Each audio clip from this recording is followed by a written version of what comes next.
So ముందుగా అయోధ్య రామ్ గారు మీరేమంటారు? కేంద్రం ప్యాకేజ్ అయితే ప్రకటించింది. దాదాపు 1436 రోజుల పాటు అక్కడున్న కార్మికులైతే ఉద్యమం చేయడం జరిగింది. దీనికి సంబంధించి జేఏసీ నాయకులుగా మీరు ఏం చెప్తారు?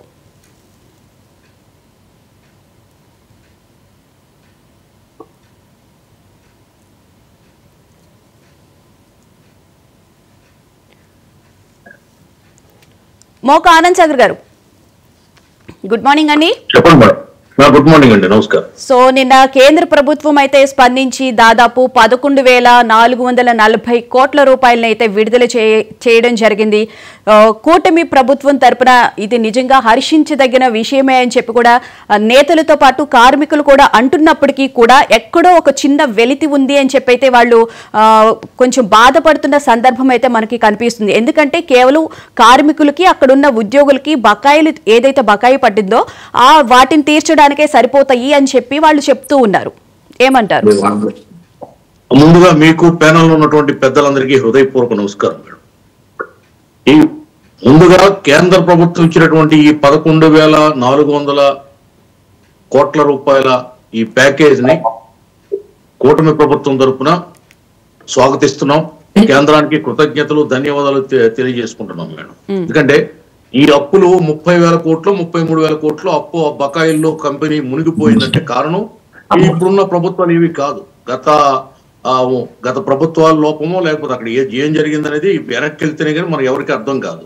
కానీ ఈ సందర్భంలో ఆనాడు వాజ్పేయి గారు ప్రధానమంత్రిగా ఉన్నప్పుడు, చంద్రబాబు నాయుడు గారు ముఖ్యమంత్రిగా ఉన్నప్పుడు విశాఖ ఆ స్టీల్ ప్లాంట్ ని సహాయం కోరడం, సహాయం తేవడం, దాన్ని నిలబెట్టడం జరిగింది. అది ఇప్పటి వరకు పనిచేసింది. అది మందు పనిచేసింది. ఇప్పుడు గత 5 ఏళ్ళు జగన్మోహన్ రెడ్డి పరిపాలనలో వైసీపీ ప్రభుత్వ ఏలుబడులు విశాఖ ఉక్కును పట్టించుకోలేదు, అక్కడ ఉద్యమాన్ని పట్టించుకోలేదు, ఆ కార్మికుల వెతల్ని పట్టించుకోలేదు. అసలు ఆ రిషికొండ మీద 500 కోట్లు పెట్టి ప్యాలెస్ కట్టుకున్నాడు తప్ప పక్కన ఉన్నటువంటి స్టీల్ ప్లాంట్ లోకి ఎప్పుడు వెళ్ళలేదు ముఖ్యమంత్రి.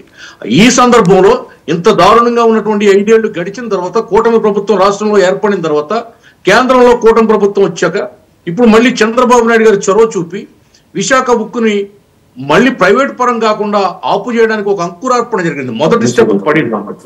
కంపెనీకి కూడా ప్రత్యేక గనులు ఉన్నాయని మంత్రి కుమారస్వామి గారు కూడా చెప్పారు. వాటిని ఇప్పటి వరకు కంపెనీ వాడుకోలేదని చెప్పారు. కాబట్టి ఏదైతే అక్కడ హక్కుల సాధన కమిటీ ఉందో ఆనాడు విశాఖ ఉక్కు ఆంధ్రుల హక్కు అన్నారు. ఈవేళ విశాఖ ఉక్కు చెక్కు చెల్లని హక్కుగా పరిణమించబోతుంది. కంపెనీ ఎట్టి పరిస్థితుల్లో ప్రైవేట్ పరం కాదు అని ధైర్యం చేసి చెప్పగలుగుతున్నాం. ఇవాళ భవిష్యత్తును ఊహించగలుగుతున్నాం. 5 ఏళ్ళు ఇక్కడ కూటమి ప్రభుత్వం, అక్కడ కూటమి ప్రభుత్వం ఉంటుంది. కాబట్టి డెఫినెట్ గా దీనికి ఒక పరిష్కారం, శాశ్వతమైనటువంటి పరిష్కారం అతి తొందరలో జరుగుతుందని మేము నమ్ముతున్నాం. ప్రజలు కూడా నమ్మాలి, కార్మికులు కూడా నమ్మాలి.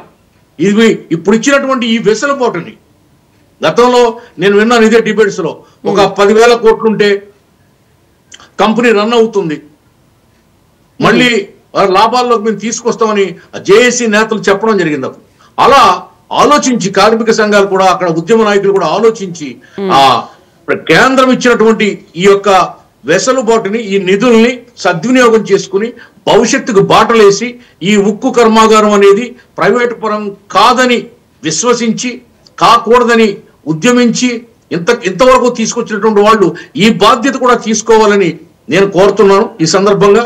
అదేవిధంగా ఈ చంద్రబాబు నాయుడు గారు, మా ఇప్పుడు పవన్ కళ్యాణ్ గారు, లోకేష్ గారు, వీళ్ళు ముగ్గురు, బీజేపీ మన పురంధేశ్వరి గారు, వీళ్ళు కష్టపడి కేంద్రాన్ని ఒప్పించి మోడీ గారికి వాస్తవాలు చెప్పి నిర్మలా సీతారామన్ గారిని కలవడం అనేక పర్యాయాలు ఈ విషయమై కలిశారు. కానీ బయట ఎప్పుడు చెప్పలేదు.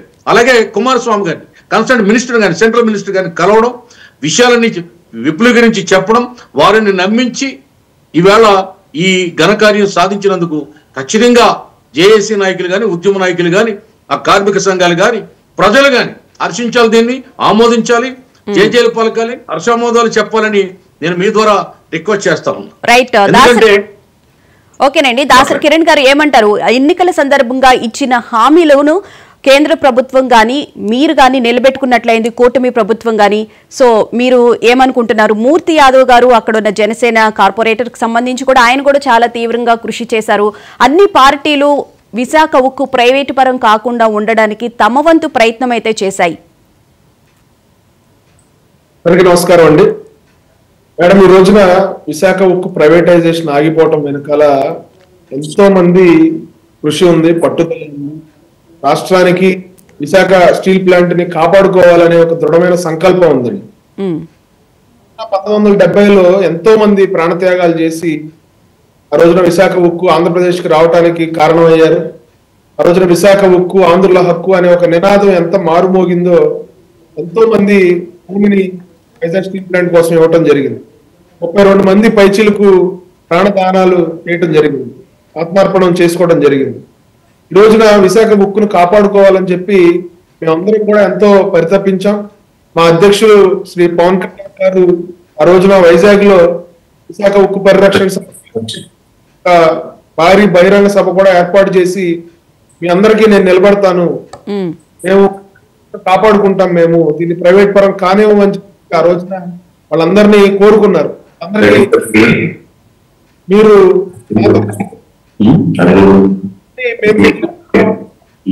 ఆ రోజున వాళ్ళకి అభ్యర్థించడం, వాళ్ళందరూ కూడా ఈ రోజున కూటమికి ఎంత బలంగా నిలబడ్డారంటే రాష్ట్ర ప్రజలు 164 సీట్లు ఇచ్చి కూటమికి ఎంత బలంగా నిలబడ్డారో మనందరం చూసాం. అదేవిధంగా ఇచ్చిన మాట ప్రకారం పవన్ కళ్యాణ్ గారు, గౌరవ ముఖ్యమంత్రి చంద్రబాబు నాయుడు గారు, నరేంద్ర మోదీ గారు ఖచ్చితంగా ఈ రోజున విశాఖపట్నం ప్రజల ఆకాంక్షలకి, రాష్ట్ర ప్రజల ఆకాంక్షలకి, మనందరి సెంటిమెంట్స్ కి గౌరవం ఇచ్చి ఈ రోజున విశాఖపట్నం ప్రైవేట్ పరం కాకుండా అడ్డుకోవటం అనేది ఖచ్చితంగా శుభపరిణామం. ఈ సందర్భంగా గౌరవ ప్రధానమంత్రి గారికి, గౌరవ ముఖ్యమంత్రి గారికి, ఉప ముఖ్యమంత్రి గారికి హృదయపూర్వకంగా ధన్యవాదాలు తెలియజేసుకోవాల్సిన అవసరం ఉంది. అదేవిధంగా ఉక్కు మంత్రి మన కుమారస్వామి గారు ఎవరైతే ఉన్నారో ఆయనకు కూడా ప్రత్యేకంగా ధన్యవాదాలు తెలియజేయాల్సిన అవసరం ఉంది. ఈ రోజున ప్లాంట్ కి 11,440 కోట్ల రూపాయలు ఏదైతే కేంద్ర ప్రభుత్వం ఆర్థిక సాయం చేస్తా ఉందో ఖచ్చితంగా ఒక స్థితిలో ప్రాణాలతో కొట్టుమిట్టాడుకున్న వ్యక్తిని అతనికి ఒక ఐసీయూలో పెట్టి ప్రాణాలు బతికించే ప్రయత్నం చేయటమే మేడం. ఎందుకంటే చాలా నష్టాల్లోకి తీసుకెళ్లిపోయారు ఈ రోజున వైజాగ్ స్టీల్ ప్లాంట్ ని. గత ప్రభుత్వం ఎక్కడ కూడా పట్టించుకున్న పరిస్థితి లేదు.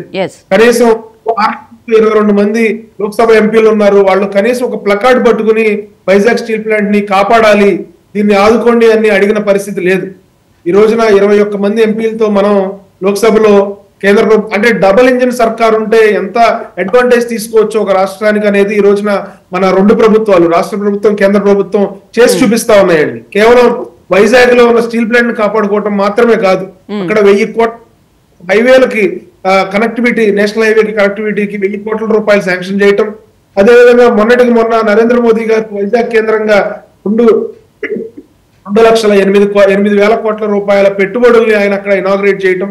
ఇవన్నీ కూడా విశాఖకి ఒక మార్గదర్శ తీసుకొచ్చే ప్రక్రియ ఈ రోజున కేంద్ర రాష్ట్ర ప్రభుత్వాలు శ్రీకారం చుట్టాయి. కానీ గత ప్రభుత్వంలో వైజాగ్ లో ఉన్న భూములను అమ్ముకుందామా, లేకపోతే ప్రజల్ని ఇబ్బంది పెడదామా, లేకపోతే అక్కడ కొండలు తొలిచేసి ప్యాలెస్ అన్ని ల్యాండ్స్ అన్ని లిటిగేషన్ లోకి నెట్టేసి వైజాగ్ స్టీల్ ప్లాంట్ ని అగమ్య గోచరంగా తయారు చేసి ఆ రోజున అంతకుముందున్న ప్రభుత్వం చేసిన పరిస్థితి ఉంది. కానీ ఈ రోజు ఒక్క నిమిషం అండి, కానీ 11,440 కోట్ల రూపాయల ఆర్థిక సాయం ఏదైతే ఉందో అందులో 10,000 కోట్ల రూపాయల పైచీలకు డైరెక్ట్ ఈక్విటీ. దాన్ని ఫర్నేస్ ఏదైతే ఉందో, బ్లాస్ట్ ఫర్నేస్ అంటే స్టీల్ ప్లాంట్ కి గుండెకాయలు అంటుంది మేడం. ఇక్కడ ఐరన్ ఓర్ ని మరిగించి అందులోంచే ఐరన్ స్టీల్ తీస్తారు, లావాలాగా ప్రవహిస్తూ ఉంటది. నేను కూడా నా బీటెక్ ఫైనల్ ఇయర్ లో అక్కడ బ్లాస్ట్ ఫర్నేస్ లోనే ప్రాజెక్ట్ చేయడం జరిగింది, స్టడీ అండ్ అప్లికేషన్స్ ఆఫ్ పిఎల్సీస్ అని. సో బ్లాస్ట్ ఫర్నేస్ ని రివైవ్ చేస్తే గనక ఖచ్చితంగా గతంలో మనం చూసాం, అయితే ఆ బ్లాస్ట్ ఫర్నేస్ లో కార్యక్రమాలు కూడా జరగని పరిస్థితి. అటువంటి పరిస్థితిలో నవంబర్ 2024లో 1650 కోట్ల రూపాయల ఆర్థిక సాయం చేసి ఆ రోజున కుమారస్వామి గారు ప్లాంట్ ని సందర్శించి ఇక్కడ బ్లాస్ట్ ఫర్నేస్ కనుక మళ్ళీ రివైవ్ అయితే ఉత్పత్తి మొదలైతే ఎంతో కొంత ఊతంలాగా ఉంటది అనే ఆలోచన చేసి ఆ రోజున 1650 కోట్ల రూపాయలు అక్కడ ఆర్థిక సాయం చేసి ఈ రోజున 11,440 కోట్ల రూపాయలతో ఆగస్టు 2025కి 3 బ్లాస్ట్ ఫర్నేస్ని ఆపరేట్ చేయాలి. ఆపరేట్ చేయాలో ఉన్న ప్లాంట్ ని అట్లీస్ట్ మనం ముందుకు నడిపిస్తే తద్వారా క్యాప్టివ్ మైన్స్ కూడా ఇవ్వాల్సిన అవసరం ఉంది మేడం. ఈ రోజున వైజాగ్ స్టీల్ ప్లాంట్ కి సొంత గనులు లేవు. అవునండి, దానివల్ల అసలు ఈ సమస్య అంతా, అందుకనే నష్టాల్లో కూడా కూరుకుపోయింది అని చెప్పి కూడా అక్కడ నాయకులు అంటూ ఉన్నారు, కార్మిక నాయకులు. మైన్స్ కనుక మనం సాధించుకోగలిగితే ఈ ఆర్థిక సాయంతో పాటు ఖచ్చితంగా ఆ వైజాగ్ స్టీల్ ప్లాంట్ ని మనం పునర్నిర్మాణం చేసుకునే అవకాశం ఉంటది. ఏదైతే నష్టాల్లో ఉందో నష్టాల నుంచి స్లోగా లాభాల్లోకి తీసుకొచ్చి అట్ ద సేమ్ టైం దీన్ని దేశంలోనే ఒక మంచి వ్యవస్థగా దీన్ని తీర్చిదిద్దుకోవాలి. ఎందుకంటే అన్ని రకాల హంగులు, అన్ని రకాల ఫెసిలిటీస్ మన స్టీల్ ప్లాంట్ కున్న 25,000 ఎకరాల భూమి ఉంది, అక్కడ చరిత్ర ఉంది. దాన్ని ఖచ్చితంగా కాపాడుకోవాల్సిన అవసరం మనందరి మీద ఉంది. ఖచ్చితంగా క్యాప్టివ్ మైన్స్ విషయంలో కూడా ఖచ్చితంగా మేము కేంద్రంతో మాట్లాడి కేంద్రంతో పోరాటం చేయాల్సిన అవసరం లేదు. ఎందుకంటే నరేంద్ర మోదీ గారు చాలా చాలా చాలా సపోర్ట్ చేస్తా ఉన్నాను మన రాష్ట్రానికి సంబంధించి.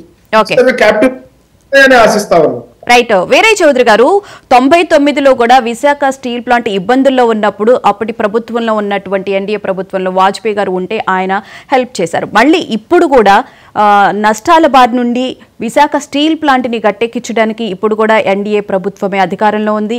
ఇప్పుడు నరేంద్ర మోదీ గారు ప్రధానిగా ఉన్నారు, చంద్రబాబు నాయుడు గారు సీఎంగా ఉన్నారు, అప్పుడు కూడా సీఎంగా చంద్రబాబు నాయుడు గారే ఉన్నారు. సో మొత్తం మీద ఆ ఇబ్బందుల్లో ఉన్నటువంటి విశాఖ ఉక్కు పరిశ్రమనైతే నెలకొల్పడంలో ప్రధాన పాత్ర ఎన్డీఏ ప్రభుత్వం పోషించేలా చేయడం జరిగింది అని చెప్పి కూడా వార్తలు అయితే వస్తున్నాయి. ఏమంటారు మీరు?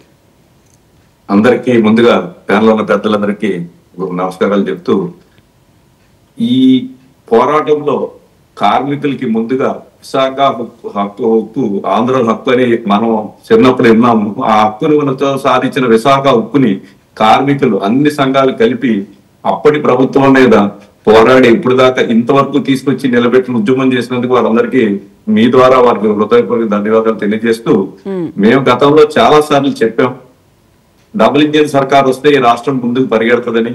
నేను గతంలో 2011 నుంచి 14 దాకా సేల్ మెంబర్ చేశాను. అప్పుడు ఒక తెలుగు వారిని కూడా ఒక బిహారీ సిఎండి కింద రిటైర్ అవుతే మేమందరం కూడా అప్పటి ఎంపీలందరినీ పట్టుకుని తెలుగు వారు అవుతున్నారు. దాసరి నారాయణ గారు ఒకసారి ఒక 6 నెలల్లో ఎవరికో ఇచ్చిన తర్వాత ఫుల్ ప్లెజ్ గా ఎవరో పని చేయలేదని ఒక సిఎండి మధుసూదన్ గారిని చేస్తాం జరిగింది. ఆ తర్వాత వారు మనకి అప్పుడు ఒకసారి మీటింగ్ మాకు లక్నోలో ఇండియా వైడ్ మీటింగ్ అవుతే మేము వెళ్ళి మన స్టీల్ ప్లాంట్ కి మైన్స్ కావాలని నేను లిఖిత పూర్వకంగా అప్పటి బివి ప్రసాద్ గారికి నేను ఇస్తాం స్టీల్ మంత్రి గారికి. అప్పుడు రాజస్థాన్ లో మైన్స్ ఇచ్చారు మనకి, ఎక్కడ విశాఖపట్నం ఎక్కడ రాజస్థాన్. ఆ ముడిసర్ మైన్స్ అక్కడ అలాట్ చేస్తే ఇక్కడికి ఎలా వస్తాయని కూడా మేము పోరాడటం జరిగింది. తర్వాత మీకు రాష్ట్రం విడిపోతాం ఇవన్నీ పక్క పోయినాయి. ఇదే మధుసూదన్ రావు గారికి 2014లో కూటమి ప్రభుత్వం వచ్చిన తర్వాత అప్పుడు బీజేపీ జనసేన తెలుగుదేశం నెగ్గినప్పుడు అమరావతి నిర్మాణానికి చంద్రబాబు నాయుడు గారితో చెప్పి ఒక జీవో తెచ్చి అమరావతి నిర్మాణంలో విశాఖ ఉక్కునే వాడితే మనకి క్రైసిస్ ఉండమని చెప్పి నేను కూడా వారికి విన్నపం చేస్తాం. వారు ముఖ్యమంత్రి గారి దగ్గర తీసుకెళ్లారో లేదో నా స్థాయిలో నాకు తెలియలేదు. కానీ ఇప్పటికైనా మన స్టీల్ ప్లాంట్ ని పవన్ కళ్యాణ్ గారి పోరాట స్మృతితోటి మా భారతీయ జనతా పార్టీ కేంద్ర మంత్రులు మా మేడం పురంధేశ్వరి గారు, రాష్ట్ర అధ్యక్షులు రాజమండ్రి ఎంపీ అయిన పురంధేశ్వరి గారు తోటి చంద్రబాబు నాయుడు గారికి ఇస్తే అప్పుడే వాజ్పేయి గారు ఆదుకున్నారు. ఈనాడు మోడీ గారు మనకి పండగ శుభాకాంక్షలు ఎలాగైతే ముందు వచ్చి ప్రకటించారో ఈవేళ నందమూరి తారక రామారావు గారి ఆశీస్సులతోటి మళ్ళీ ఇంకొకసారి ఆంధ్రుల ఆత్మగౌరవాన్ని కాపాడి ఈ విశాఖ ఉక్కుని బతికించినందుకు మీ ద్వారా కేంద్ర పెద్దలకు రాష్ట్ర పెద్దలకి కృషి చేసిన అందరికీ ధన్యవాదాలు తెలియజేస్తూ, చంద్రబాబు నాయుడు గారికి పవన్ కళ్యాణ్ గారు అలాగే మా భారతీయ జనతా పార్టీ కేంద్ర మంత్రులు గారి వారు కానీ అమరావతి పునర్నిర్మాణానికి విశాఖ ఉక్కుని క్రెడిట్ మీద అమ్మి కొంతకాలం క్రెడిట్ ఇవ్వకుండా ట్రేడర్స్ కి డైరెక్ట్ గా అమరావతి కన్స్ట్రక్షన్ అంతా మనం విశాఖ ఉక్కుతో నిర్మించుకుంటే ఈ కార్మికులు ఉత్పత్తి చేసింది మార్కెటింగ్ కోసం వాళ్ళని వెళ్ళి కూడా తెలుసుకుంటే మన రాజధాని మన ఉక్కుతో కట్టుకున్న తృప్తిగా ఉంటుందని నా అభిప్రాయం. చాలా మంచి మాట చెప్పారండి. ఇది ముఖ్యమంత్రి గారు కూడా కన్సిడర్ గా తీసుకుంటే చాలా బాగుంటుంది. ఎందుకంటే కార్మికులకు ఉపాధి కల్పించినట్లు అవుతుంది, మన రాష్ట్ర ఉక్కుని మనమే ఉపయోగించుకున్నట్లుగా కూడా ఉంటుంది. చాలా మంచి మాట చెప్పారండి. సో అయోధ్య రామ్ గారు మీరేమంటారు? మొత్తం మీద 11,440 కోట్ల రూపాయలకు సంబంధించి కేంద్రం నిన్న ప్యాకేజ్ అయితే రిలీజ్ చేయడం జరిగింది. కానీ మీరు మాత్రం ప్రధానంగా సేల్లో విలీనం చేయాలని చెప్పి పట్టుబట్టడానికి కారణం సొంత గనులు లేకపోవడం వల్లేనా, లేకపోతే ఇంకా ఏదైనా కారణం ఉందా? మీరేమంటారు నిన్న కేంద్రం ప్రకటించిన ప్యాకేజీకి సంబంధించి? మీకు అలాగే ప్యానెల్లో ఉన్నటువంటి పెద్దలందరికీ, మహాన్యూస్ ప్రేక్షకులకి విశాఖ పరిరక్షణ పోరాట కమిటీ తరఫున అభినందనలు. నిన్న ఏదైతే ప్యాకేజ్ అనేది ప్రభుత్వం ప్రకటించిందో కరెక్ట్గా ఇదే జనవరి 2021, 2027 అంటే 4 సంవత్సరాల క్రితం ఇదే ప్రభుత్వం కేంద్రంలో 100% అమ్మాలని చెప్పేసి నిర్ణయం చేసింది. అదే సంవత్సరం 940 కోట్ల రూపాయల నగదు లాభాలు వచ్చింది, అయినా అమ్మాలని నిర్ణయం చేశారు. దాన్ని ఛాలెంజ్ చేస్తూ 4 సంవత్సరాలుగా అది పెరిగిన పోరాటం నడుపుతా ఉన్నాం. దానికి తెలుగు ప్రజలు, అనేక ప్రజా సంఘాలు, అన్ని రాజకీయ పార్టీలు, రాష్ట్రంలో అన్ని రాజకీయ పార్టీలు కూడా మద్దతు ఇచ్చాయి. కాబట్టే దీన్ని నిలబెట్టుకోగలిగామని చెప్పేసి మేము కూడా భావిస్తా ఉన్నాం. డిసెంబర్ 18న గౌరవ కేంద్ర మంత్రి కుమారస్వామి గారు మీకు కలిసినప్పుడు వారు చెప్పారు, మీ పోరాటం వల్లే మీ కంపెనీ నిలబడింది ఇప్పటి వరకు, లేకపోతే మీ కంపెనీ ఎప్పుడు అమ్మేసేవారని చెప్పేసి వారే చెప్పడం జరిగింది. అట్లా 4 సంవత్సరాల క్రితం అమ్మాలని నిర్ణయం చేసినటువంటి cabinet committee on economic affairs, దానికి ప్రధానమంత్రి గారు అధ్యక్షత వహించి నిర్ణయం చేశారు. 4 సంవత్సరాల తర్వాత అదే ప్రధానమంత్రి గారు ఇప్పుడు 11,440 కోట్లు ఇస్తున్నట్టుగా కేంద్ర cabinet committee on economic affairs మనం నిర్ణయం తీసుకోవడాన్ని మేము హర్షిస్తా ఉన్నాం, దాన్ని స్వాగతిస్తా ఉన్నాం. కారణాలు ఏమైనా ఇక్కడ ఈ రాష్ట్రంలో ఉన్నటువంటి కూటమి ప్రభుత్వం చంద్రబాబు నాయుడు గారి నాయకత్వంలో పవన్ కళ్యాణ్ గారు అందరూ కూడా హామీ ఇచ్చారు. ఆ మేరకు వారు ఫాలోఅప్ చేశారు, ఒత్తిడి తీసుకొచ్చారు. కాబట్టి ప్యాకేజ్ వచ్చింది. అంటే ఏ ప్రభుత్వం అయితే అమ్ముతారని నిర్ణయం చేసిందో ఢిల్లీలో 4 సంవత్సరాల క్రితం, 4 సంవత్సరాల తర్వాత రాజకీయాలు మారిన తర్వాత దీన్ని అమ్మడం లేదు అని చెప్పకుండానే ప్యాకేజ్ అనేది ప్రకటించారు. ఇది ఒక భాగం.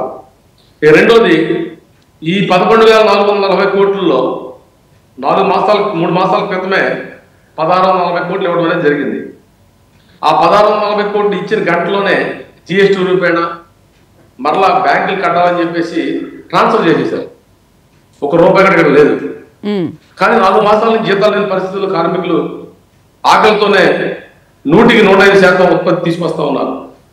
ఇవన్నీ కారణాలు ఎవరు, కారకులు ఎవరు, ఇది పక్కన పెడితే ఇప్పుడు వారు చెప్పిన ప్యాకేజీలో మిగిలింది నాకు అర్థమైన మేరకు ఇంకా 9,100 కోట్లు మాత్రమే వస్తుంది. కానీ విశాఖపట్నం స్టీల్ ప్లాంట్ ఒక టర్న్ ఓవర్ పూర్తి ఉత్పత్తి తీసినట్టయితే 40,000 కోట్ల రూపాయలు. 40,000 కోట్ల రూపాయల తాలూకా టర్న్ ఓవర్కి మనకు వర్కింగ్ క్యాపిటల్ ఎంత కావాలి? బ్యాంకుల నుంచి కూడా డబ్బులు ఇవ్వకుండా పరిస్థితి తీసుకొచ్చారు. లెటర్ ఆఫ్ కంఫర్ట్ కూడా ఒక లెటర్ ఇవ్వండి, బ్యాంకులు డబ్బులు ఇస్తాం, 7 బ్యాంకులు కన్సల్టెంట్ ముందుకు వస్తే లెటర్ ఆఫ్ కంఫర్ట్ కూడా మనకి ఇవ్వలేదు అప్పుడు వరకు. సరే ఏమైనా ఇప్పుడు ఈ ప్యాకేజ్ ద్వారా మాత్రమే ఇదే స్వతంత్రయామి, దీంతో సమస్యలను పరిష్కారం అయిపోతే అనుకుంటే ఎంప్లాయీస్ తాలూకా ప్రొవిడెంట్ ఫండ్ 500 కోట్లు కట్ చేసి ఇవ్వడం మానేశారు. ఎంప్లాయీస్ తాలూకా పెన్షన్ డబ్బులు ఖర్చు పెట్టేశారు. ఎంప్లాయీస్ తాలూకా సొసైటీలో క్రెడిట్ డబ్బులు ఖర్చు పెట్టేశారు. ఎంప్లాయీస్ రిటైర్మెంట్ డబ్బులు ఖర్చు పెట్టేశారు. ఇవన్నీ కూడా దీంట్లోకి వెళ్ళిపోయింది. అట్లాగే ఇప్పుడు చాలా మందికి అప్పులు ఉన్నాం, ఎన్ఎఫ్డిసి కానీ వీళ్ళకి కానీ వాళ్ళకి కానీ. ఇవన్నీ కలిపితే ఎంతంటే ఈ రోజు లైబిలిటీస్ కేవలం 26,000 కోట్లు మాత్రమే. ఈ కంపెనీ విలువ మినిమం 3 లక్షలకు. ఇదప్ప మొత్తం ₹1 తీసుకుంటే ₹9 మాత్రమే అప్పు, 91 పైసా ప్రభుత్వం. దీన్ని అప్పు నష్టాలు అని చెప్పి చెప్తూ ఉన్నారు. ఇది అమ్ముతానని ప్రకటన చేసిన రోజు కూడా లాభాలను ఉన్నాం. కాబట్టి ఇప్పుడు మొదటిగా కూటమి ప్రభుత్వానికి ఈ ప్యాకేజ్ తీసుకొచ్చిన అభినందన తెలియజేస్తూనే మన ముందున్న సవాళ్లు విశాఖపట్నం స్టీల్ ప్లాంట్ ని సేల్లో బెంచ్ చేస్తూ నిర్ణయం చేయాలంటే అంటే ఇప్పుడు విడుదల చేసిన నిధులు కార్మికులకి, ఉద్యోగులకి ఇది రాజకీయ నిర్ణయం చేయాలి. రాజకీయ నిర్ణయం చేయడం వల్ల ₹1 కూడా కేంద్రానికి కానీ రాష్ట్రానికి ఖర్చు లేదు. ఇది నిర్ణయం మాత్రమే. అది చేసినట్టయితే సేల్ 1,00,000 కోట్లతో ఎక్స్పాండ్కి వెళ్తామని చెప్పి ప్రభుత్వం చెప్తుంది. ఆ ఎక్స్పాండ్కి వెళ్ళే బదులు ఈ స్టీల్ ప్లాంట్ టేక్ ఓవర్ చేస్తే 7 మిలియన్ టన్నులు శ్రీశూర్లో బ్రహ్మాండంగా ఉత్పత్తి చేసి ఏకైక స్టీల్ ప్లాంట్ భారతదేశంలో ప్రభుత్వంలో ఇదే పెద్ద స్టీల్ ప్లాంట్. భారతదేశం అన్ని స్టీల్ ప్లాంట్ మన స్టీల్ ప్లాంట్ చిన్నవే. ఇది చేయాలని చెప్పేసి. రెండోది, దీన్ని గనులు లేకపోవడం మూలంగా వాళ్ళకి ₹3,000 యాన్యువల్ దొరుకుతుంది. ఎస్ఆర్ మెటల్ సేల్ అందరికీ కూడా మనం ₹8,000 పెట్టి గనులు యాన్యువల్ కొనుక్కోవాల్సి వస్తుంది. ఇది ఖచ్చితంగా నష్టాల్లో వెళ్తాం వల్ల. కాబట్టి సొంత గనులు కేటాయించినట్టయితే ఖచ్చితంగా లాభాలు వస్తుంది. రెండోది. మూడోది, ఉద్యోగులు లేరు లోపల, చాలా మంది రిటైర్ అయిపోయారు. రిటైర్ అయిపోయినటువంటి 3 ఫర్నెస్లు నడపాలంటే రేపు ఆగస్టుకి మీరు డబ్బులు ఇచ్చినా ఇక్కడ మనుషులు లేరు. మీ కార్లు రిపేర్ వచ్చినాయి, 2 కార్లు ఇంట్లో 2 కార్లు రిపేర్ చేసుకున్నారు, కానీ డ్రైవర్ లేడు. ఎవరు నడుపుతారు దాన్ని? కాబట్టి పార్లమెంట్ సాక్షిగానే 2 ఏళ్ల క్రితం 5,000 ఉద్యోగాలు ఖాళీ ఉన్నాయని చెప్పేసి ప్రకటన చేశారు. వెంటనే ఆ ఉద్యోగాలు యువకులతో నిరుద్యోగులతో నింపాలని చెప్పేసి మేము డిమాండ్ చేస్తా ఉన్నాం. అట్లాగే బీఆర్ఎస్ ఇచ్చారు, నిన్నగాక మొన్న బీఆర్ఎస్ ఇచ్చి బయటకు పంపిస్తా ఉన్నారు. ఆ మనుషులు వెళ్ళారంటే బయటకు పంపించడం ఏంటి? ఇదే అక్కడ పాలసీ. దీన్ని విత్డ్రా చేసుకోవాలని చెప్పేసి మరో కాంట్రాక్ట్ కార్మికులు 4,000 మందిని ఉద్యోగాలు తీయడం కోసం స్టీల్ మంత్రిత్వ శాఖ నుంచి ఆదేశాలు వచ్చినాయి. దాన్ని కూడా విత్డ్రా చేసుకోవాలని చెప్పేసి ఈ విధంగా చేస్తూ స్టీల్ ప్లాంట్ ఉన్న భూభాగం 20,000 ఎకరాలు. నిన్న ముఖ్యమంత్రి చంద్రబాబు నాయుడు గారు మాట్లాడుతూ మంచి సీఈఓని నియమించాలి, దీన్ని నష్టాల నుంచి బయటికి తీసుకురావాలంటే మేనేజ్మెంట్ కూడా చాలా ఇంపార్టెంట్, మంచి సీఈఓని నియమించాలి, ఆ దిశగా ప్రయత్నాలు కూడా చేస్తాము అని చెప్పి కూడా ముఖ్యమంత్రి గారు చెప్పడం కూడా జరిగింది కదండి. దానికి ముఖ్యమంత్రి గారికి అభినందనలు హర్షిస్తా ఉన్నాం. అయితే దీనిలో ముందు నెట్వర్క్ సంబంధించి -4,500 కోట్ల నెట్వర్క్ అండి వాళ్ళు. దీన్ని స్టీల్ ప్లాంట్ భూములు 20,000 ఎకరాల భూములు కూడా ప్రెసిడెంట్ ఆఫ్ ఇండియా పేరు మీద ఉన్నాయి. ప్రెసిడెంట్ గారి పేరు నుంచి RIL పేరు మీద తర్జుమా చేస్తే నెట్వర్క్ ప్లస్ 70,000 కోట్లు కాబోతుంది. అది ఇమీడియట్ గా చేస్తే సొంతంగా మన కాళ్ళ మీద మనం నిలబడవచ్చు, బ్యాంకులు లైన్ లో నుంచి డబ్బులు ఇస్తాయి వర్కింగ్ క్యాపిటల్ చేయాలని చెప్పేసి. అట్లాగే చంద్రబాబు నాయుడు గారు గతంలో చెప్పారు, మొన్న చెప్పారు, ఈ డబ్బులన్నీ సవ్యంగా ఖర్చు పెట్టాలంటే సరైన సమర్థవంతమైన మేనేజ్మెంట్ కావాలి. వర్క్ మెన్ అనేవాడు పని చేయడం కోసం, ఉత్పత్తి చేయడం కోసం ఉన్నాడు, కానీ డెసిషన్ చేసేవాళ్ళు, నిర్ణయాలు చేసేవాళ్ళు పై టాప్ మేనేజ్మెంట్. కాబట్టి 40,000 కోట్ల టర్న్ ఓవర్ ఉన్న కంపెనీకి 6 మాసాల నుంచి పర్మనెంట్ సీఎండీ లేడు. పర్మనెంట్ సీఎండీ ఇంటర్వ్యూ చేసి హెల్ప్ చేశారు, కానీ అతను అపాయింట్మెంట్ ఆర్డర్ ఇవ్వట్లేదు. దీన్ని నడపాల్సిన డైరెక్టర్ ఆపరేషన్ 2 సంవత్సరాల పోస్ట్ ఖాళీగా ఉంది, దాన్ని నింపడం లేదు. సమర్థవంతమైన మేనేజ్మెంట్ పెట్టకపోతే ప్రభుత్వం ఈక్విటీగా 10,300 కోట్లు పెట్టినా కంపెనీ ముందుకు పోదు. కాబట్టి ఈ స్టెప్స్ కూడా వెంటనే చేయాలని చెప్పేసి, స్టీల్ విలీనం చేయాలని, సొంతకాలను కేటాయించాలని. ఇప్పటికీ ఈ స్టీల్ ప్లాంట్ నుంచి 54,000 కోట్ల రూపాయల ట్యాక్స్ కట్టాం ప్రభుత్వాలకి. కాబట్టి 4 సంవత్సరాల పాటు ట్యాక్స్ అనేది ఇవ్వాలని చెప్పేసి మేము అడుగుతాము. ఆ విధంగా చేసినప్పుడు ఖచ్చితంగా ముందు పెద్దలు మాట్లాడుతూ విశాఖకు తెలుగుగా పూర్వీకుల త్యాగాలను గుర్తు చేసుకుంటూ మనం ముందుకు పోయేదాని కోసం, అట్లాగే స్టీల్ ప్లాంట్ మరో 5 దశాబ్దాల పాటు విరుదులు చూడకుండా ముందుకు పోయేదానికి అవకాశం ఉందని చెప్పి తెలియజేస్తాం మీ ద్వారా. రైట్. ఆనంద్ సాగర్ గారు, ఇప్పుడు అయోధ్యరామ్ గారు చెప్పినట్లు కేవలం నిధుల కొరత మాత్రమే కాదు, ఉద్యోగుల కొరత కూడా తలెత్తుతుంది. ఆల్రెడీ ఇప్పటికే చాలా మంది ఉద్యోగులు లేరు, మరి ఉద్యోగులు లేకుండా ఎలా ముందుకు తీసుకువెళ్తాము అని చెప్పి కూడా ఆయన ప్రధానంగా ప్రశ్నిస్తూ ఉన్నారు. ఇప్పుడు అన్ని విషయాలు కూడా దీని మీద సీఎం గారు ఫోకస్ పెట్టడం జరిగింది మేడం. ఇప్పుడు ఉద్యోగులు భర్తీ విషయం కూడా ముఖ్యమంత్రి గారి దృష్టిలో ఉంది, అలాగే కేంద్రం దృష్టిలో కూడా వాళ్ళు తీసుకెళ్ళడం జరిగింది. అన్ని పరిష్కారం అవుతాయి, 1 by 1 ఒక తర్వాత ఒకటి ప్రపోర్షనేట్ గా ప్రతిదీ కూడా సానుకూలంగా జరిగే అవకాశాలు కనబడుతున్నాయి. కాబట్టి ఇప్పుడు అయోధ్యరామ్ గారు చెప్పిన ప్రకారంగా కంపెనీ వాల్యూ 3 లక్షల కోట్లు, దాని బకాయిలు 26,000 కోట్లు, దాని టర్న్ ఓవర్ 40,000 కోట్లు. ఇంత మంచి ఆస్తి ఆంధ్రుల హక్కు. ఇటువంటి ఉక్కు లాంటి హక్కుని నిలబెట్టుకునే బాధ్యత ప్రతి 5 కోట్ల మంది ఆంధ్రులకు ఉంది.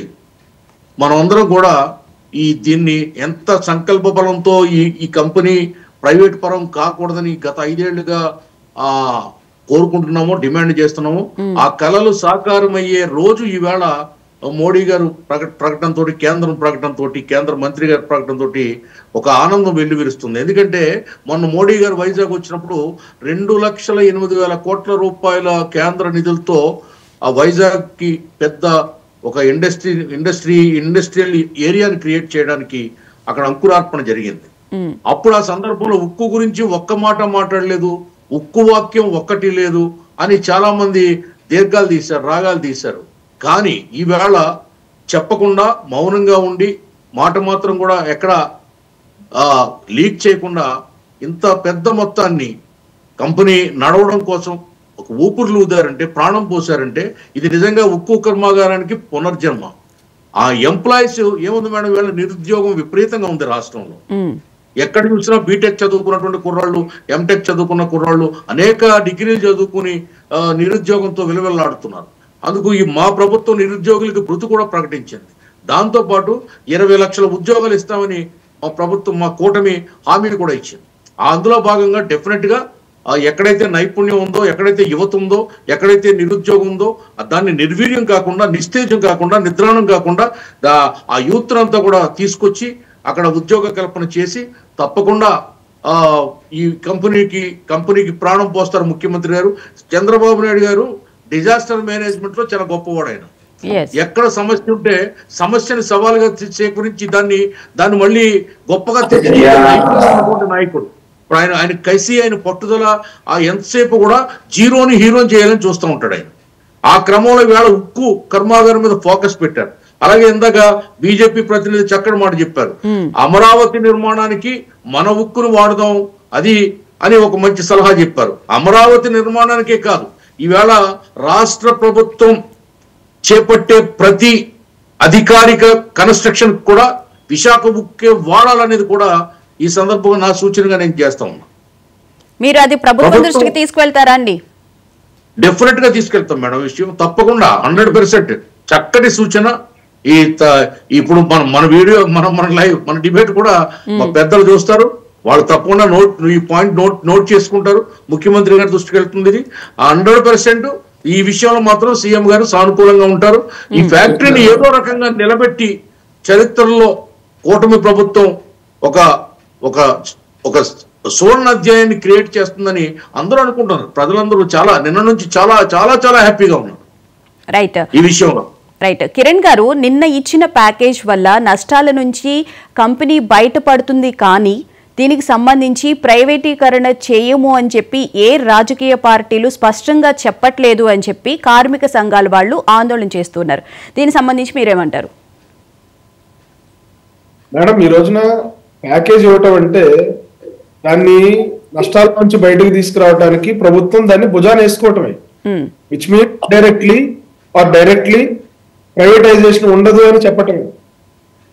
ఈ రోజున 11,440 కోట్ల రూపాయల ప్యాకేజ్, అది స్పష్టమైన హామీ ఇవ్వాలి అని చెప్పి కూడా వాళ్ళు అంటూ ఉన్నారు. అదే మేడం, ఇప్పుడు ప్రైవేటైజేషన్ చేయాలి అని అనుకుంటే ప్యాకేజ్ ఇవ్వాల్సిన అవసరం లేదు కదా. చంద్రబాబు నాయుడు గారు కూడా చెప్పారు నిన్న క్లియర్ గా. నిన్న ఆయన ప్రస్తుతం మాట్లాడినప్పుడు ప్రైవేటైజేషన్ ఉండదని చెప్పారు చంద్రబాబు నాయుడు గారు. ఈ రోజున 11,440 కోట్లు అంటే దాని ఉద్దేశం ఏంటంటే మొత్తం దానికి ఉన్న కష్టాలన్నీ ఈ రోజు తీరిపోతాయని కాదు మేడం. దాని ప్రొడక్షన్ పెంచాలి, ఉత్పత్తి పెంచాలి, పూర్తి సామర్థ్యంతో దాన్ని రన్ చేయాలి. ఇప్పుడు ఇందాక అయోధ్య రామయ్య గారు చెప్పినట్టు అంతమంది ఉద్యోగాలు కనుక నిజంగా వేకెన్సీ ఉంటే అది ప్రభుత్వం దృష్టిలో ఖచ్చితంగా ఉంటుంది. ఇప్పుడు 20 లక్షల ఉద్యోగాలు 5 సంవత్సరాల్లో ఇస్తామని చెప్పి కూటమి ప్రభుత్వం మేము హామీ ఇచ్చాం మొన్న ఎలక్షన్లో. సో నిజంగా ఇంత రిక్వైర్మెంట్ ఉంటే మాకు కూడా ఆనందమే కదా. నిరుద్యోగులందరినీ అక్కడ తీసుకెళ్లి ప్లేస్ చేయొచ్చు, వాళ్ళందరికీ ఉద్యోగ అవకాశాలు కల్పించవచ్చు, స్టీల్ ప్లాంట్ ని ఫుల్ కెపాసిటీలో రన్ చేయొచ్చు. ఖచ్చితంగా అక్కడ ఏవైతే అవకాశాలు ఉన్నాయో వాటన్నిటినీ కూడా కేంద్ర రాష్ట్ర ప్రభుత్వాలు ఉపయోగించుకుంటాయి. ఎవరైతే ఉన్నారో నిరుద్యోగులు వాళ్ళని అందరినీ కూడా అందులో ప్లేస్ చేసి ఇప్పుడు ఫుల్ కెపాసిటీలో రన్ చేయాలంటే ఎంప్లాయీస్ కూడా ఫుల్ కెపాసిటీలో ఉండాలి కదా. అక్కడ ఖచ్చితంగా అవసరం ఉంటుంది, ఖచ్చితంగా రిక్రూట్మెంట్ జరుగుతుంది, ఖచ్చితంగా వాళ్ళందరినీ అక్కడ ప్లేస్ చేస్తారు. ఫుల్ స్థాయిలో దీన్ని రన్ చేసి 7.3 మిలియన్ టన్నుల కెపాసిటీని మనం ఖచ్చితంగా రీచ్ అవ్వాల్సిన అవసరం ఉంది. దాన్ని ఫుల్ స్కేల్లో రివైవ్ చేయాల్సిన అవసరం ఉంది అన్ని విధాలుగా. అంటే ఈ రోజున ఒక వ్యక్తి రోడ్డు మీద కళ్ళు తిరిగి పడిపోయే వ్యక్తిని ఖచ్చితంగా మనం తీసుకుని అతనికి ఒక నిమ్మకాయ రసమో లేకపోతే గ్లూకోజ్ నీళ్ళు అందించినట్టు ఈ రోజున ఈ 11,440 కోట్లు పూర్తిగా కష్టాలన్నీ తీరిపోతాయని నేను చెప్పట్లేదు. ఒక ఉపశమనం వస్తుంది, రిలీఫ్ వస్తుంది, ముడి సరుకు కొనుక్కోవడానికి ఒక అవకాశం వస్తుంది. పూర్తి స్థాయిలో దాన్ని ఆపరేట్ చేసి దాన్ని రన్ చేస్తున్నప్పుడు తద్వారా తర్వాత మనకి మిగతా అంశాలన్నీ ఉన్నాయి, మిగతా ఇష్యూస్ చాలా ఉన్నాయి. ఇప్పుడు పిఎఫ్ సంబంధించిన ఇష్యూస్ ఉన్నాయి, బిఆర్ఎస్ సంబంధించిన ఇష్యూస్ ఉన్నాయి, అదేవిధంగా సెయిల్ లోకి కలపాలి అనే ఒక డిమాండ్ కూడా ఉంది, క్యాపిటివ్ మైన్స్ కావాలనే ఒక ఇష్యూ ఉంది. ఇవన్నీ కూడా 1 by 1 ఈ రోజున ప్రభుత్వాలు దాన్ని రిజాల్వ్ చేసే పరిస్థితి ఉంటుంది.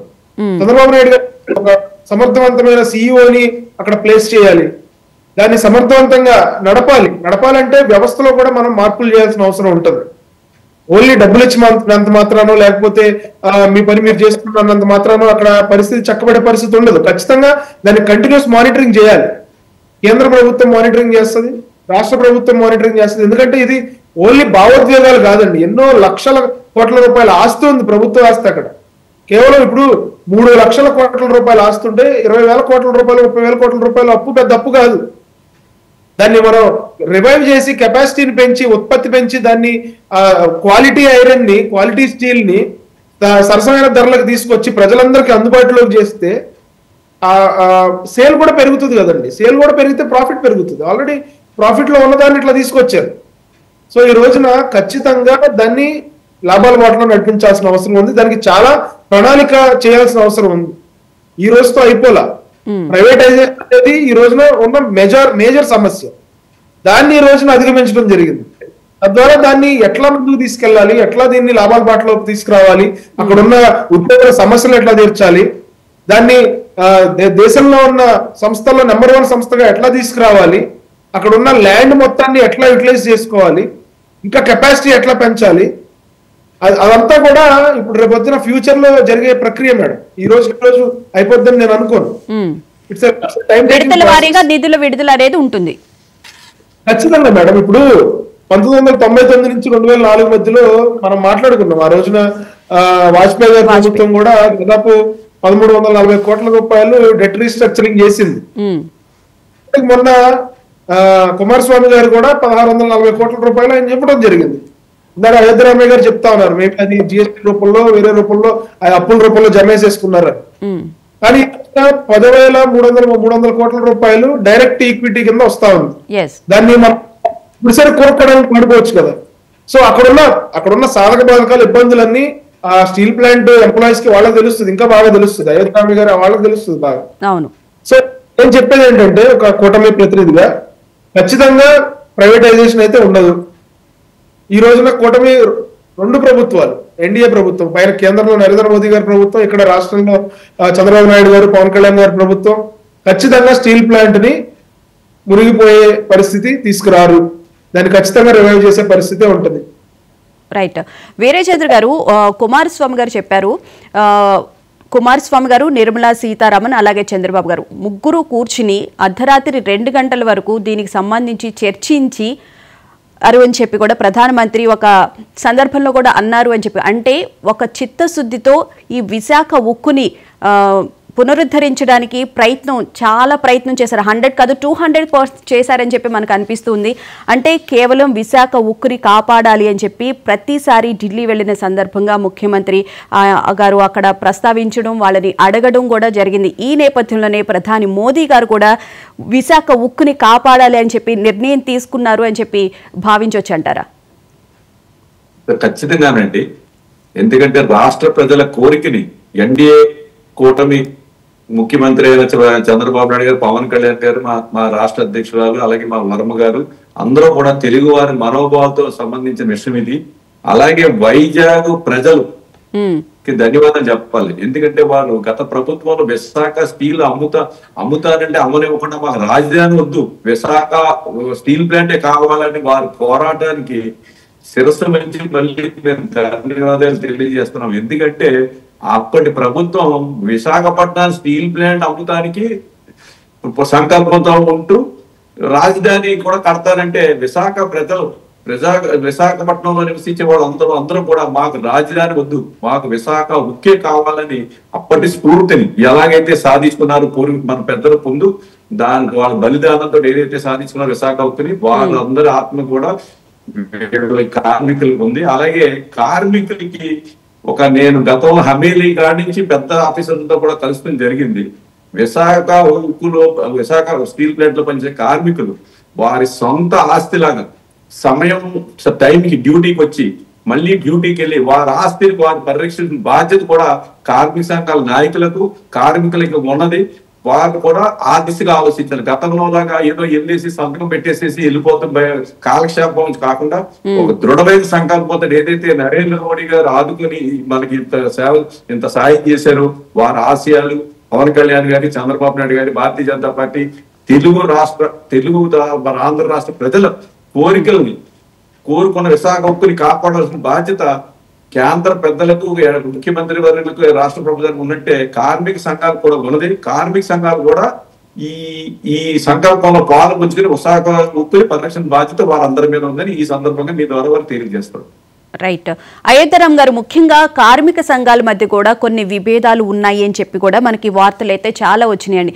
అదే కాకుండా ఆర్సిలర్ కి సొంత గనులు ఇవ్వడానికి రాజకీయ పార్టీలు సపోర్ట్ చేస్తున్నాయని చెప్పి వాదన కూడా వస్తుంది. అంటే విశాఖ ఉక్కుకి ఇవ్వకుండా ఆర్సిలర్ కి సపోర్ట్ చేస్తున్నారు రాజకీయ నాయకులు అని చెప్పి కూడా అంటూ ఉన్నారు. అసలు నిజంగా విశాఖ ఉక్కులో పరిశ్రమలో ఏం జరుగుతుంది? కార్మిక నాయకుల మధ్య నిజంగా విభేదాలు ఉన్నాయా?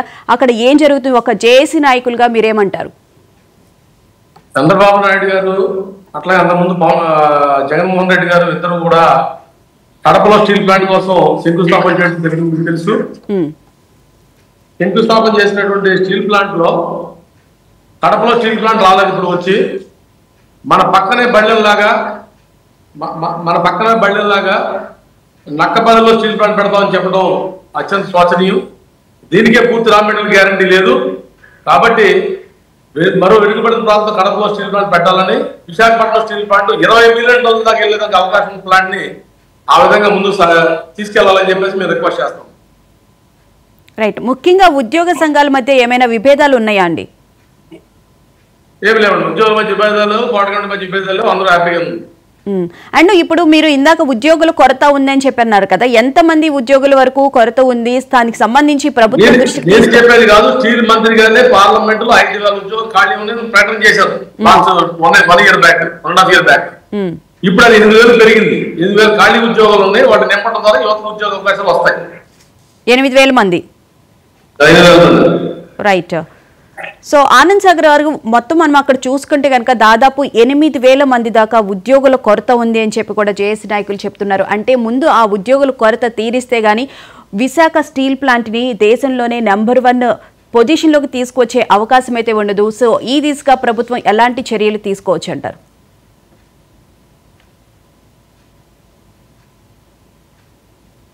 ఆనంద్ సాగర్ గారు.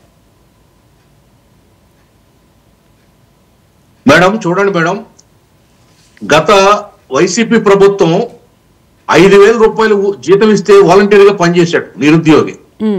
బీటెక్లు చదువుకున్న వాళ్ళు, ఎంటెక్లు చదువుకున్న వాళ్ళు. ఈవేళ అటువంటి యువత కోకొల్లలుగా మన దగ్గర ఉంది. కాబట్టి ఆ నిరుద్యోగ సమస్యని తీర్చడానికి ఆ కంపెనీలో రిక్రూట్ చేయడానికి అది పెద్ద ప్రభుత్వానికి పెద్ద విషమ పరిణామం ఏం కాదు, కష్టమైన పని ఏం కాదు మేడం.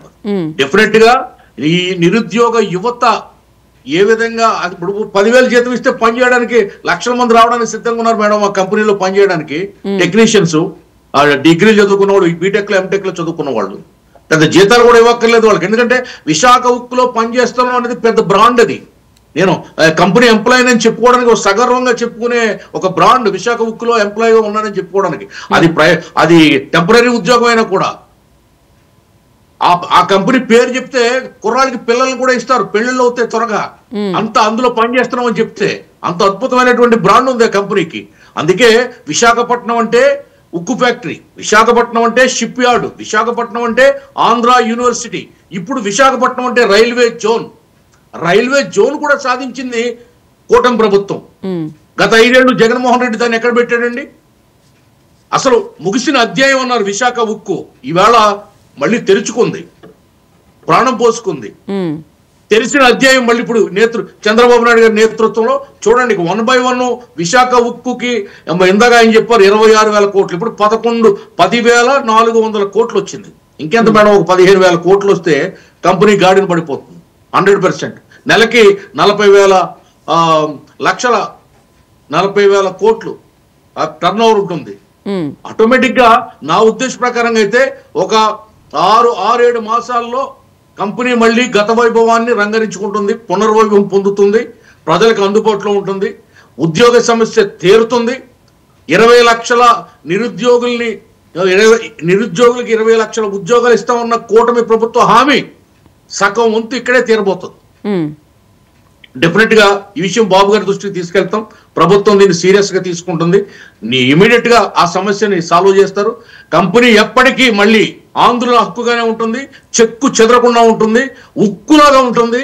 ఈ విషయంలో చంద్రబాబు నాయుడు గారు ఉడుం పట్టు పట్టారు. చెప్పేవాడు ఉంటే ఎవరైనా వింటారు మేడం. ఇప్పుడు గతంలో జగన్మోహన్ రెడ్డి కాళ్ళకు దండం పెట్టి వచ్చేవాడు, ఒంగొంగి దండాలు పెట్టి వచ్చేవాడు, బెయిల్ రద్దు చేయకుండా కాపాడుకునేవాడు. జైలుకి వెళ్లకుండా కాపాడుకునేవాడు, కేసులు బయటకు రాకుండా కాపాడుకునేవాడు. రకరకాలుగా ఆ టక్కు టమారు విద్యలు, గజకర్ణ గోకర్ణ విద్యలు ప్రదర్శించి 5 ఏళ్లు గడిపేశాడు.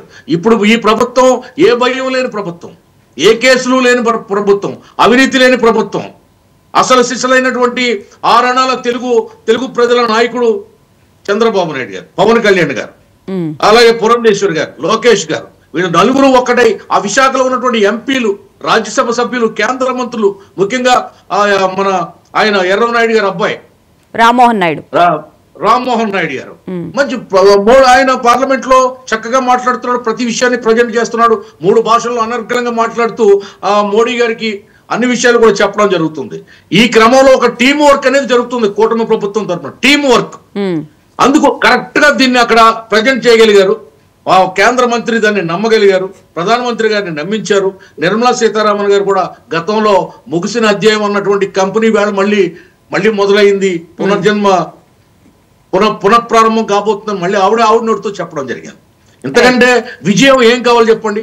రైల్వే జోన్ సాధించాం, ఉక్కు ఫ్యాక్టరీకి డబ్బులు సాధించాం, అక్కడ 2,08,000 కోట్ల రూపాయలతో ఒక ఇండస్ట్రియల్ నగరమే నిర్మించబడబోతుంది వైజాగ్. అంటే జగన్మోహన్ రెడ్డి 3 రాజుల రాజధాని పేరుతో వైజాగ్ ని పరిపాలనా రాజధాని అని చెప్పి అక్కడ కోట కట్టుకుని 3,000 ఎకరాల భూములు కబ్జా చేసి విజయసాయి రెడ్డి, సుబ్బారెడ్డి, సోకాల్ రెడ్లందరూ కలిసి అక్కడ కబ్జా చేసి విశాఖపట్నాన్ని చెరుకు నమిలినట్టు నవిలేసి పిప్పు చేసి మూసేశారు. ఏం చేశారు దానికి? ఈవేళ కూటమి ప్రభుత్వం చేస్తుంది. పడిపోయినటువంటి ఆ ఉక్కు ఫ్యాక్టరీని నిలబెట్టింది ఈవేళ. అందుకే తప్పకుండా ఈ రాబోయే రోజులన్నీ కూడా ఆంధ్రప్రదేశ్కి స్వర్ణాంధ్ర తీసుకొచ్చే మంచి రోజులు రాబోతున్నాయి. దీనికి ప్రజలు ప్రతి దానికి ప్రభుత్వం తీసుకునే ప్రతి నిర్ణయానికి మద్దతు తెలపాలని మీ ద్వారా నేను రిక్వెస్ట్ చేస్తా ఉన్నాను. రైట్ కిరణ్ గారు, గత ప్రభుత్వ హయాంలో దాదాపు 22 మంది ఎంపీలు ఉన్నప్పటికీ ప్రైవేటీకరణ చేస్తామని వార్తలు వచ్చినా వాళ్ళు ఖండించకపోవడానికి ప్రధాన కారణం ఏమయ్యొచ్చు ఉండొచ్చండి? మేడం, ఇప్పుడు ఈ విషయం ఏదైనా స్పందించాలంటే ముందు స్పందించాలి. ఆ విషయం తాలూకా బ్యాక్గ్రౌండ్ ఏంటి, ఆ విషయం తాలూకా భావజాలం ఏంటి, భావోద్వేగాలు ఏంటి స్పందించే మనసు ఉండాలి ముందు నాయకుడికి. ఇప్పుడు పోరాటాలు చేసి అధికారంలోకి వస్తే ఆ పోరాటం తాలూకా విలువ తెలుస్తుంది. ఏదో తండ్రి అధికారాన్ని అడ్డం పెట్టుకుని డబ్బులు సంపాదించుకుని తండ్రి చనిపోయిన తర్వాత సంతకాలు సేకరణ చేసి సీఎం కుర్చీ ఎక్కాలని ఆరాటపడిన వాడికి ఒక్క ఛాన్స్ ఇవ్వండి, తండ్రిని చూసి నాకు అవకాశం ఇవ్వండి అని చెప్పి ముఖ్యమంత్రి అయిన వ్యక్తికి విశాఖపట్నం తాలూకు, వైజాగ్ స్టీల్ ప్లాంట్ తాలూకు భావోద్వేగాలు ఎలా తెలుస్తున్నాయి? వాళ్ళకున్నదంతా ఏంటి? అధికారం మీద వాళ్ళ కేసుల నుంచి ఉపశమనం పొందాలనే ఒక పట్టుదల తప్ప రాష్ట్ర ప్రయోజనాలను కాపాడాలన్న పట్టుదల ఎక్కడుంది జగన్మోహన్ రెడ్డి గారికి? ఇప్పుడు ఒక ఇష్యూ మీద పోరాటం చేయాలన్నా, ఇష్యూ మీద అర్థం చేసుకోవాలన్నా, స్పందించాలన్నా ఒక కమిట్మెంట్ ఉండాలి. ఇప్పుడు చంద్రబాబు నాయుడు గారు, పవన్ కళ్యాణ్ గారు గడిచిన 5 సంవత్సరాల్లో ఎన్నిసార్లు కేంద్ర మంత్రుల్ని, కేంద్ర నాయకత్వాన్ని విన్నవించుకున్నారు? డైరెక్ట్ అడిగేదానికి లేకపోతే చట్టసభల్లో అడిగేదానికి చాలా తేడా ఉంటుందండి. అంటే మీరు ఇంతకు ముందు కూడా మీరు పొత్తులో ఉన్నారు కదా, మీరు ఎందుకు సాధించలేదు అంటే ఆ రోజున మేము పార్లమెంట్ లో లేము, మేము అడగడానికి. మాకు ప్రజలు వైఎస్ఆర్సీపీని ఆ రోజున గెలిపించారు, 22 మంది లోక్సభ ఎంపీలను గెలిపించారు. మీరు మా గురించి మా ప్రతినిధులుగా మీరు పార్లమెంట్ లో మాకు కావాల్సినవి అడగండి, రాష్ట్రానికి కావాల్సిన కేంద్ర ప్రభుత్వాన్ని అడగండి అని చెప్పి అఫీషియల్ గా వాళ్ళని నియమించుకున్నారు 2019 నుంచి 24 వరకు. కానీ వాళ్ళ యావంతా కేసుల నుంచి ఉపశమనం పొందడం కోసం, ఆ బెయిల్ క్యాన్సిల్ అవ్వకుండా చూసుకోవడం కోసం, కోర్టుకు వెళ్లకుండా ఉండటం కోసం ఆ ప్రక్రియ మీద ఆయన ఫోకస్ పెట్టాడు తప్ప ఎవరైనా అడిగితే చేస్తారు మేడం. కానీ వీళ్ళు అడిగిన పరిస్థితి లేదు. అఫీషియల్ ఎంపీలు అయి ఉండి అంతమంది ఎంపీలు కనీసం వాళ్ళకి పార్లమెంట్ ప్రొసీడింగ్స్ కూడా తెలియదు ఆ రోజునున్న ఎంపీలకి. ఈ రోజునున్న ఎంపీలు చూడండి, ఒక్కొక్కళ్ళు చాకుల్లాగా ఉన్నారు, యువకులు ఉన్నారు, ఎక్స్పీరియన్స్డ్ ఎంపీలు ఉన్నారు. వాళ్ళకి ఏం కావాలో తెలుసు. బలమైన నాయకత్వం ఉంది మన రాష్ట్రంలో. చంద్రబాబు నాయుడు గారి నాయకత్వంలో, పవన్ కళ్యాణ్ గారి నాయకత్వంలో ఒక కమిట్మెంట్ ఉన్న నాయకత్వం ఉంది ఈ రోజున. ముఖ్యంగా ఎంపీస్ అందరూ చాలా చదువుకున్న ఫుల్ ఎడ్యుకేటెడ్ పీపుల్ ఉన్నారండి. ఎడ్యుకేటెడ్ ఉన్నారు, కమిటెడ్ ఉన్నారు, అసలు అవగాహన ఉన్న నాయకత్వం ఉంది మనకి. మన రాష్ట్రంలో చెయ్యాలి, గాడిన పెట్టాలి అనే ఒక కసి, తపన, పట్టుదల, కృషి ఉంది మేడం ఈ రోజున ఉన్న నాయకత్వానికి. జగన్మోహన్ రెడ్డి గారికి ఏముందండి? ఆయన ఆస్తులు పెంచుకోవాలి, ఆయన భారతీయ సిమెంట్ పెంచుకోవాలి, ఆయన సాక్షి పత్రికకి సర్క్యులేషన్ పెంచుకోవాలి, ఆయన ఆస్తులు ఈడీ సిబిఐ లాక్కోకుండా చూసుకోవాలనే ఆతృత తప్ప రాష్ట్ర ఆస్తులను కాపాడాలి, రాష్ట్ర ప్రయోజనాలను కాపాడాలి, మన రాష్ట్రానికి సంబంధించి ఒక విశాఖ ఉక్కు అనేది ఒక భావోద్వేగంతో కూడుకున్నది. దాన్ని మనం కనీసం ఒక ప్లకార్డు పట్టుకోమని మేము 2021-22 సమయాల్లో పవన్ కళ్యాణ్ గారు ఒక క్యాంపెయిన్ చేశారు. రాష్ట్ర చేశాం, దేశవ్యాప్తంగా తెలిసేలాగా సోషల్ మీడియాలో ట్రెండ్ చేశాం. వైజాగ్ స్టీల్ ప్లాంట్ ప్రాంగణంలో మేము బహిరంగ సభ పెట్టాం. ఆ రోజున ఉన్న ఎంపీలను మేము అభ్యర్థించాం, మీరు కనీసం ఒక ప్లకార్డు పట్టుకోండి ఆ పార్లమెంట్ లో, మీరు ఆ రోజు ఉన్న కేంద్ర ప్రభుత్వానికి తెలియజేయండి. ఇప్పుడు మనం తెలియజేస్తేనే కదా మేడం వాళ్ళకి తెలిసేది, మనం వాళ్ళకి చెప్తేనే కదా వాళ్ళకి తెలిసేది. మీరు తెలియజేయండి, ప్లకార్డు పట్టుకోండి అంటే ప్లకార్డు పట్టుకునే ధైర్యం చేయలేకపోయారు.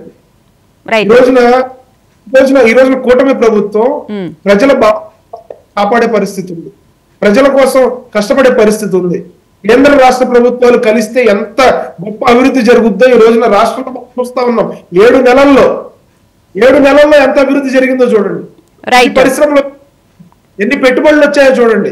మీరు ఖచ్చితంగా అడగాలి, అడగకపోతే అమ్మాయినా పెట్టదని ఒక సామెత ఏదైతే ఉందో ఖచ్చితంగా మనం సాధించుకోవాలి. వీరే చౌదరి గారు, చివరిగా చెప్పండి, పెట్టుబడులే లక్ష్యంగా దావోస్ కి వెళ్లిపోతున్నారు ముఖ్యమంత్రి చంద్రబాబు నాయుడు గారు. ఈ నేపథ్యంలోనే కేంద్ర ప్రభుత్వం ఉక్కు పరిశ్రమకు సంబంధించి ప్యాకేజీని ప్రకటించింది. ఇది పెట్టుబడులను ఆకర్షించే విధంగా ఉండే అవకాశం ఉండొచ్చు అంటారా? చివరిగా చెప్పండి. తప్పకుండా మేడం. ఈ ఆంధ్ర రాష్ట్రం విడిపోయిన ఆంధ్ర రాష్ట్రానికి మళ్ళీ ఊపిరి పోస్తానికి ఏదైతే డబుల్ ఇంజిన్ సర్కార్ లో జాయిన్ ఎన్డీఏ కూటమిలో మళ్ళీ చంద్రబాబు గారు పవన్ కళ్యాణ్ గారు కృషి ఏదైతే ఈ రాష్ట్ర అభివృద్ధికి ముందుకు వచ్చారో వారి ఆశయాలు నెరవేరుతాయి.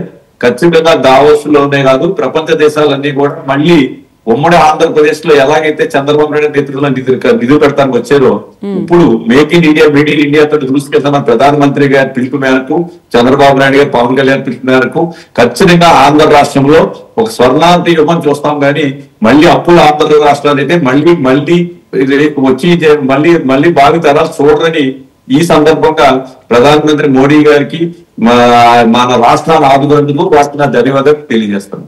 Right, thank you so much వీరే చౌదరి గారు, థ్యాంక్ యూ సో మచ్ అయోధ్యారామ్ గారు.